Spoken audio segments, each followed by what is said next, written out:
Oh my god, hey! Welcome back to my kingdom of stagey isolation. If you're seeing my face for the first time, my name is Mickey Joe and I'm obsessed with all things theatre. And this is my stagey YouTube channel. Today, I am going to be celebrating Valentine's in a very special, very stagey way. One video that people keep asking for a part 2 from is a video I made a few months ago where I talked about some of my least favourite lyrics from Broadway musicals. It was controversial. We were fighting in the comments section, but we had a nice time doing it. So today, for Valentine's Day, in the spirit of love and affection, I am going to be telling you which lyrics from Broadway love songs I hate.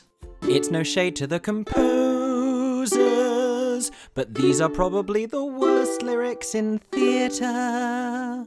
As I was going through these, every single Broadway love song I thought of, I could think of a lyric I didn't like about it. And I think what this is I don't really like love songs that much. Stay with me, don't leave me, I have abandonment issues. Fun fact, I was actually a lyricist on a new musical years ago when I was in sixth form, and the hardest thing for me to write was this wedding love song that we spent months trying to get right that we never really got right, if I'm being honest. It was just so saccharine and just full of empty metaphor, and I do take issue with a lot of these love song lyrics. You're going to find out why. Buckle up, this is about to get stagey. First up, iconic Broadway love song, a song I love very much and have sung many times. We are talking about Suddenly Seymour. Little Shop of Horrors, beautiful moment, iconic. While I was thinking about this, I was thinking about what a clever lyric Suddenly Seymour is standing beside you is. Like, I think we've just gotten so used to the song being Suddenly Seymour, and I'm like, oh yeah, it's such a staple. Glee have done it. Everyone's sung Suddenly Seymour at some point in their life. We've actually forgotten what a clever lyric Suddenly Seymour is standing beside you is. It's such a beautiful, quirky little piece of writing. But the bit I hate about this, it's one thing when he tells her to take off all of her makeup because he doesn't care about that, and I'm like, she can wear makeup if she wants to. But I can get past that because that's him being like, I don't care if you wear makeup. I love you for you. The bit I take issue with is right at the end when she's doing her fierce belting and she sings Suddenly Seymour, and he echoes her, Suddenly Seymour, and she sings, he purified me. And it's one thing for her to think that, but when he echoes back, he purified you, like he's agreeing, he's like, yes, I purified you by offering you this Kleenex. By deciding to confess my love for you, I have purified you from the horrible, dirty tramp you were before. I'm not cool with that. Are we cool with that? I don't think we're cool with that. Moving on, I have no time and so many lyrics I hate. Okay, the next two are dedicated to sopranos who need to shut up. I can explain before I get hate for this. Heart Full of Love from Les Mis. Like, we all resent this song on some level, I think, and at least until Eponine comes in. When Eponine comes in, we're like, now this is fine.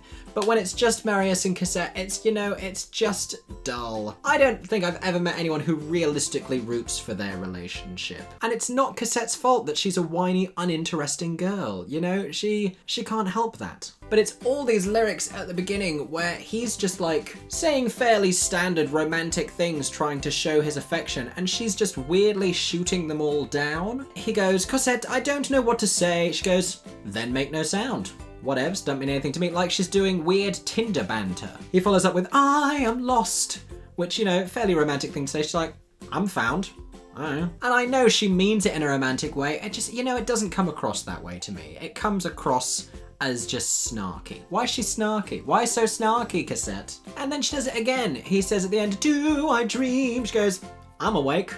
Let the man be romantic, Cassette. God. The next one is very similar. It's so similar, in fact, that they again do that I don't even know what you're called and I love you, because they're ridiculous like that. My conclusion from all of this is that heterosexual people need to calm down. You've known each other a day, not even a day, you've known each other hours, minutes. So this song is Kiss Me from Sweeney Todd. They cut it from the movie. Thank God. He says he'll marry me Monday, what'll I do? I'd rather die. That one. And then in the first verse, she thinks she hears a noise, and Anthony's trying to tell her he has a plan, and she's like, I think I heard a noise, and he's like, I have a plan, and she's like, was that a noise? He's like, a plan, and she's like, he's in court today, why did I hear a noise? And Anthony's like, a plan, I have a plan, and he has to say it like at least 6 times before the woman will listen to him, and she's like, there, a noise, I heard a noise, and I get that she has major PTSD at this point, but like, she's just not listening because she's too busy singing in a very shrill, high voice. And then he's like, kiss me, and that finally gets through to her, and she's like, oh, okay, what a shame we don't have more time together because I'm killing myself at the weekend. And And then in the next verse, he's like, let's leave tonight. And she's like, oh, I think I heard a gate. And he's like, tonight. And she's like,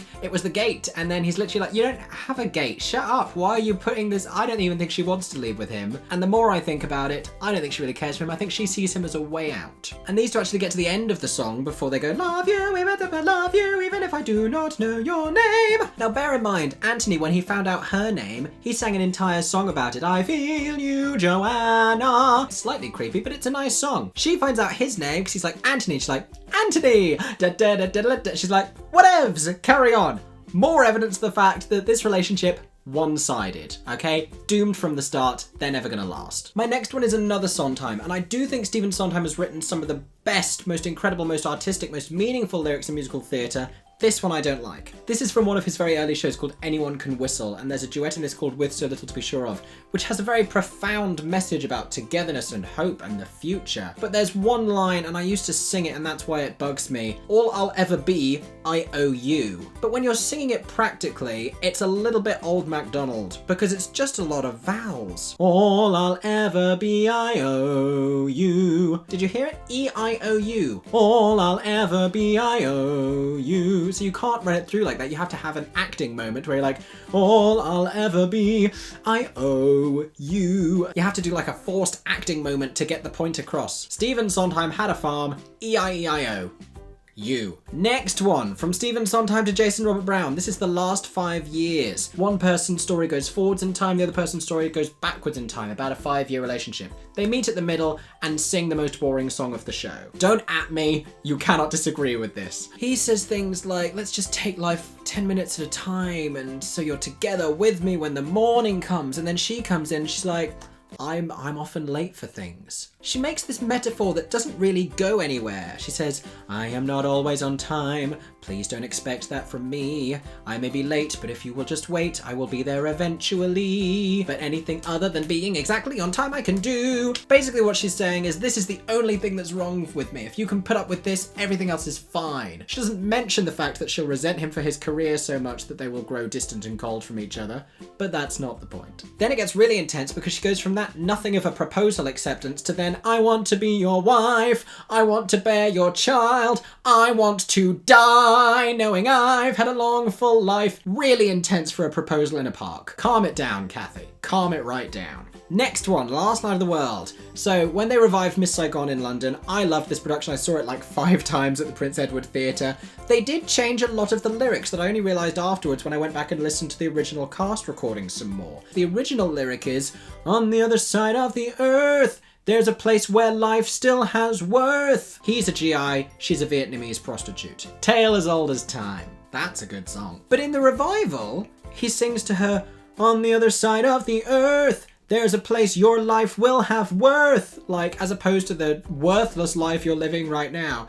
And we get it, he's found her in a low-rent Vietnamese prostitute bar in the middle of a war. Obviously she's not doing great, but do you have to point it out in such uncertain terms? Next, All I Ask of You, Phantom of the Opera. I have a logic problem with this song because the whole lyric is, love me, that's all I ask of you. All I ask. They're saying that's all they ask. But if you go back to the earlier verse lyrics, they are asking an awful lot more than that. Raoul's like, no more talk of darkness. Forget these wide-eyed fears. Do this, then do this. And she's like, order your fine horses. All this other weird stuff. They're giving each other nothing but a long list of instructions in this song. And then they're like, love me, that's all I ask of you. After you've ordered the horses, stop talking about this, stop worrying about this. Anyway you go, let me go with you, which is weirdly codependent, by the way. I just think they haven't really thought it through. They're asking for an awful lot more than love, which you know is not unfair, but let's not be unrealistic about what we're actually saying in this moment. Cinderella, the musical, not the Disney version, the Rodgers and Hammerstein version. There is a duet in this with the actual lyrics, do I love you because you're beautiful, or are you beautiful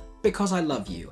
And I know that the idea is, this is the prince questioning, am I just in love with you because you're so beautiful, or am I imagining you to be so beautiful because I love you?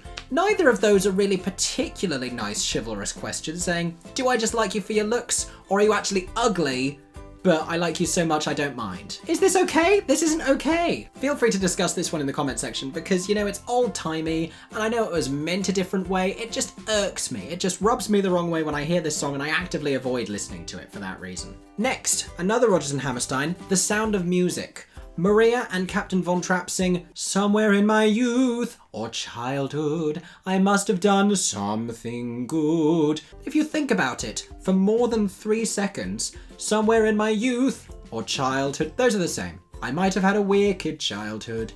I might have had a miserable youth. That's the same thing. You're saying the same thing twice. You're just wasting time here. The Nazis are literally invading at this moment and you are wasting time saying the same thing twice. They have no sense of haste, these two. She has not enough haste and he has too much because he has 7 children. That's far too much haste. Next, Wicked, As Long As You're Mine. A lovely, romantic, sort of sensual duet, this one. And Fierro sings this really great verse, "Maybe I'm brainless, maybe I'm wise," alluding to the whole scarecrowness. And then, what I think happens here is we get distracted as an audience because of how good this vocal moment is. He goes, "Somehow I've fallen under your spell."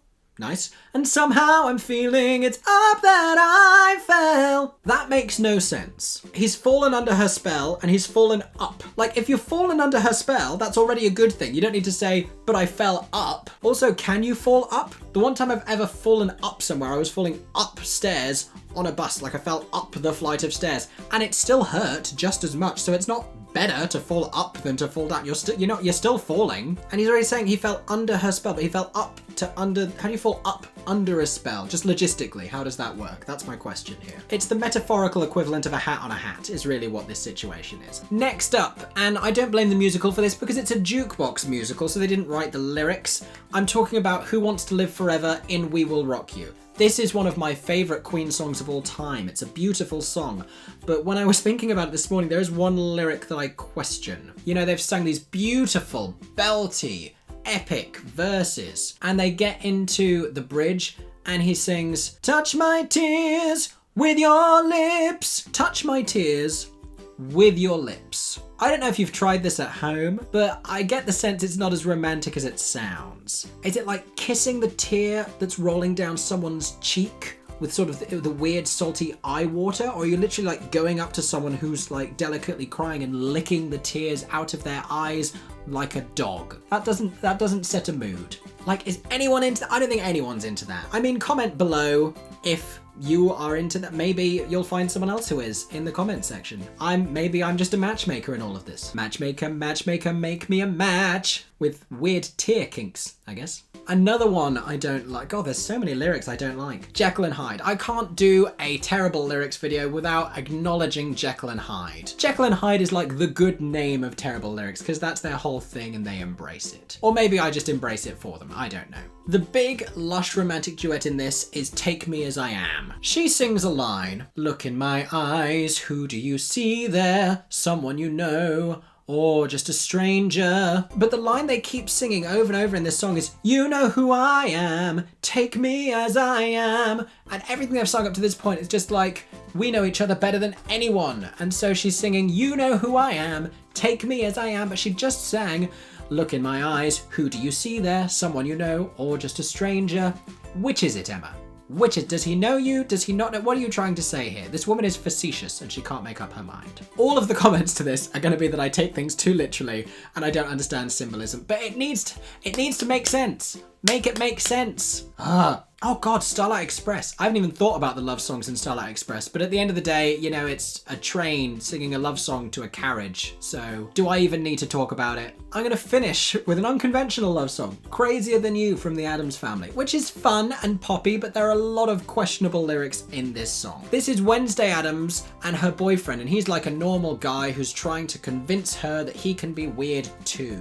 And the lyrics they use to do this are strange. First of all, she sings to him, "I want to cut you with my love and with my knife," which would be a clever lyric if cutting someone with your love was a thing. If you want to say something like, "Strike you with Cupid's arrow," I mean, I can't think of like a quick paced way of saying that, but like, "I want to shoot you with Cupid's arrow and with this giant crossbow." Also, if she's talking about wanting to cut him with a knife, that's some nonsense that's a fetish. If any of these are lyrics that you really enjoy and you want to convince me otherwise, let me know why in the comments section. Maybe you can rekindle my love for Broadway love songs. It's an uphill battle, but I will let you try. Thank you for watching today's video. I hope you enjoyed. If you did, make sure to subscribe to my Stagey YouTube channel where there are plenty more videos just like this one, as well as lots of other Stagey content coming very soon. I hope that everyone is staying safe and that you have a Stagey Valentine's Day.